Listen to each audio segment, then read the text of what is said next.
Trend ഉണ്ട് എന്നുള്ളത് വ്യക്തമാണ്. അതുകൊണ്ട് തന്നെ ഇതൊരു രാഷ്ട്രീയമായ തെരഞ്ഞെടുപ്പ് കൂടിയാണ്.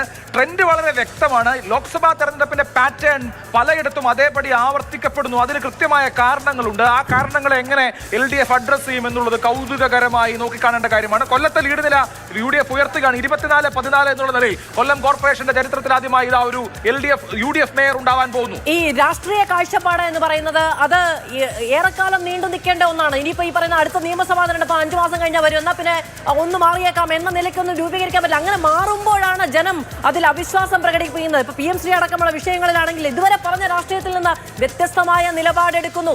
ഇനിയിപ്പോ ഇതുവരെ പരീക്ഷിച്ച ആ സാമുദായിക രാഷ്ട്രീയ സമീപനങ്ങളടക്കം നിയമസഭയിലേക്ക് മാറ്റിയേക്കാം എന്ന് പറഞ്ഞാൽ അവിടെയും വെളിവാകുന്നത് ചെമ്പാണ്.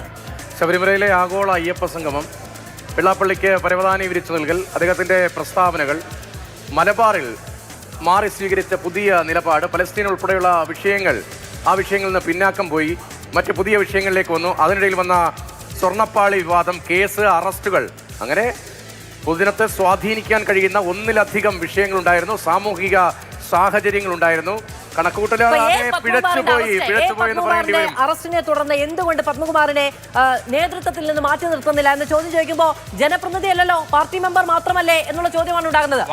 തെരഞ്ഞെടുപ്പിനെ അഭിമുഖീകരിക്കുന്നത് അതുപോലെയുള്ള ജുഗുപ്സാവഹമായ പ്രതികരണങ്ങൾ. ഒരു പത്തനംതിട്ടയിലെ ഒരു സ്ഥാനാർത്ഥി വനിതാ അസോസിയേഷന്റെ നേതാവ് തീവ്രത കുറഞ്ഞ പ്രതികരണം എന്ന ഒരു പ്രതികരണം നടത്തിയത് ഓർമ്മയുണ്ടല്ലോ. അവർ പരാജയപ്പെട്ടിട്ടുണ്ട് ഈ തെരഞ്ഞെടുപ്പിൽ. ഇങ്ങനെ ജനങ്ങളെ കൺവിൻസ് ചെയ്യിക്കാൻ കഴിയാത്ത വിധത്തിലുള്ള ഔദ്ധത്യം നേതാക്കൾ കാണിച്ചതും ഈ പരാജയത്തിന് ഒരു ഘടകമാണ്.